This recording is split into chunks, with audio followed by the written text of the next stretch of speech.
Hello అండి. అందరికీ నమస్కారం. నేను మీ కట్టా కార్తీక్. టాలీవుడ్ దిగ్గజం, ప్రముఖ డైరెక్టర్ రాజమౌళి గారి మీద కేసు నమోదైంది. సరూర్ నగర్ పిఎస్‌లో రాష్ట్రీయ వానర సంఘం వాళ్ళు ఇచ్చినటువంటి కంప్లెయింట్ మేరకు కేసు నమోదైంది.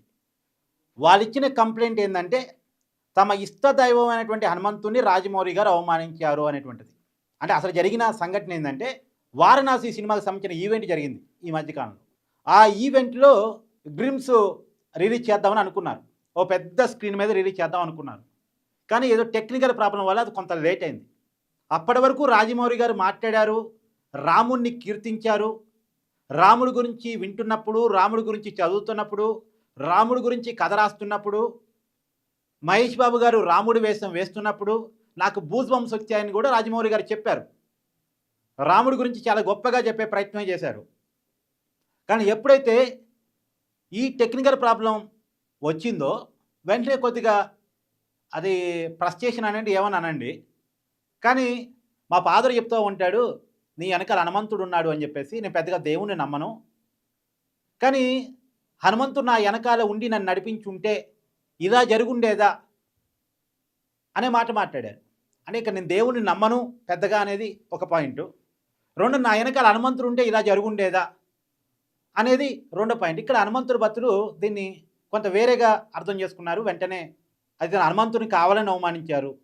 దేవుని నమ్మరు కాబట్టి, అంటే దేవుని నమ్మను అని ఆయన చెప్పాడు కాబట్టి పెద్దగా, దేవుని నమ్మడు కాబట్టి హనుమంతుడిని అవమానించారు అనేటువంటి పాయింట్ తీసుకొని ఇప్పుడు హిందూ సంఘాలు కావచ్చు, చాలామంది కూడా మాట్లాడే ప్రయత్నం చేస్తున్నారు. రాజమౌళి గారి మీద విమర్శలు చేస్తూ ఉన్నారు.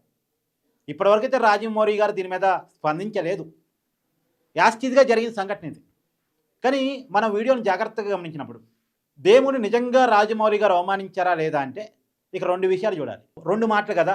దేవుని పెద్దగా నమ్మను, అతని ఇష్టం. నమ్మాలి నమ్మొద్దు అని మనం చెప్పడానికి లేదు. నమ్మితే ఏ దేవుని నమ్మాలి అని చెప్పడానికి కూడా లేదు. నమ్మటం నమ్మకపోవటం అనేది వ్యక్తి యొక్క ఇష్టం. దేవుని నమ్మని కమ్యూనిస్టులు, నాస్తికులు, హేతువాదులు, ద్రవిడ ఉద్యమకారులు మన రాష్ట్రంలో కావచ్చు, మన సౌత్ ఇండియాలో కావచ్చు, దేశవ్యాప్తంగా కావచ్చు చాలామంది ఉన్నారు.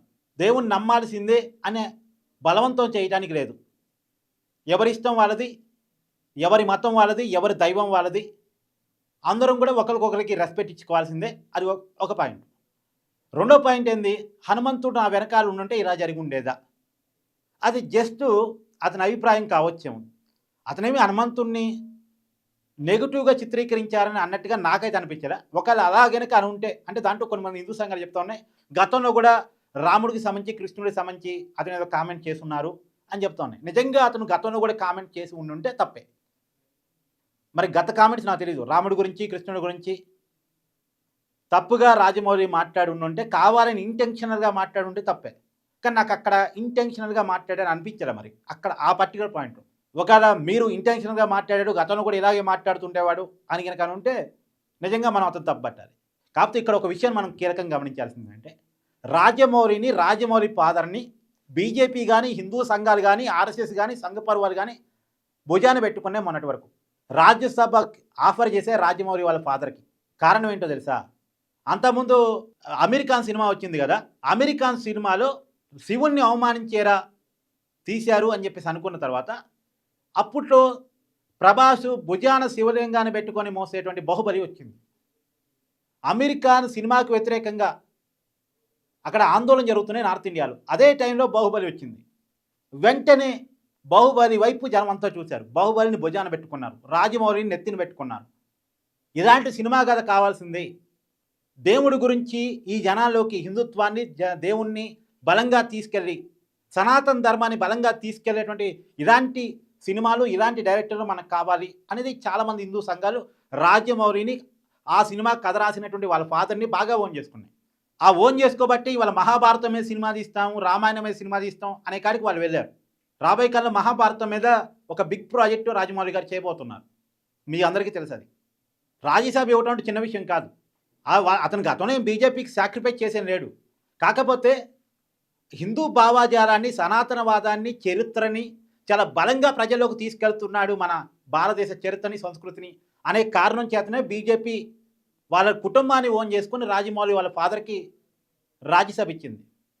మరి ఇప్పుడు ఒక్క మాటతో అదంతా కొట్టుకుపోయినట్టేనంటే, ఇంకా పైగా రాజమౌళి గారు చెప్పింది అంటే వాళ్ళ ఫాదరు దేవుని నమ్ముతారు, హనుమంతుడిని. వాళ్ళ భార్య కూడా హనుమంతుడిని నమ్ముతుందని చెప్పారట. మరి ఒక చిన్న ప్రశ్నకే మనం అతను దేవునికి వ్యతిరేకంగా మాట్లాడారని కంక్లూజన్కి వస్తే తప్పవుద్ది కదా మరి రియల్ టైంలో. అతను పదే పదే కామెంట్ చేస్తే కావాలని కించపరిస్తే మనం తప్పు పట్టాలి కానీ ఏదో మాటలో మాటగా ఒక ఫ్రస్ట్రేషన్లో ఒక క్వశ్చన్ చేస్తే ఆ ఫ్రస్ట్రేషన్లో కూడా దేవుణ్ణి తూలనాడితే తప్పేమనలా. దేవుణ్ణి అక్కడ తూలనాడలే. ఓ అభ్యంతరకమైన పదజాలంతో దేవుణ్ణి ఏమి మాట్లాడే ప్రయత్నం చేయలే. అని ఇక్కడ ఏదో రాజమౌళిని వెనకేసుకు రావాలన్న ప్రయత్నం కాదు.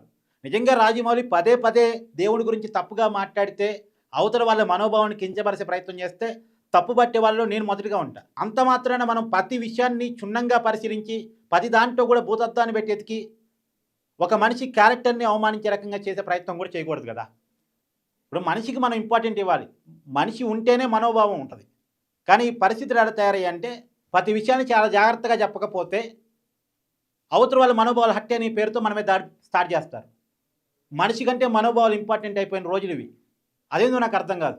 దేవుణ్ణి రామదాసు ప్రశ్నించాడు, దేవుణ్ణి అన్నమయ్య ప్రశ్నించాడు, దేవుణ్ణి మంజునాథుడు ప్రశ్నించాడు. దేవుణ్ణి ప్రశ్నించడం అనేది మన చరిత్రలో మన పురాణంలో ఉంది. ప్రశ్నించడం వేరు, తోలనాటం వేరు, కావాలని అవమానించడం వేరు. కానీ ఇక్కడ రాజమౌళి గారు దేవుణ్ణి పెద్దగా నమ్మను అని చెప్పి ఇలా అన్నారు కాబట్టి మనకి కొద్దిగా కోపంగా అనిపిస్తుంది, ఇబ్బందిగా అనిపిస్తూ ఉంది. సరే నిజంగా కావాలని ఇంటెన్షనల్గా అంటే మాత్రం ఇవాళ కాకపోయినా రేపైనా అతని మాటలో మనకి బయటపడింది. దాన్ని అలా కంటిన్యూ చేసుకుని పోతే అప్పుడు మాత్రం ఖచ్చితంగా తప్పు పట్టాలి. కానీ నిన్నటిదాకా మనకు కావాల్సినోడు అయిపోయాడు, ఇలా ఒక్కరోజే మనకి కావాల్సినోడు కాకుండా పోయాడు అంటే అది కరెక్ట్ కాదేమో అనేటువంటిది నా ఒపీనియన్. మీ అభిప్రాయాన్ని కూడా కామెంట్ రూపంలో నేను తెలుసుకోవాలనుకుంటున్నాను. Thank you.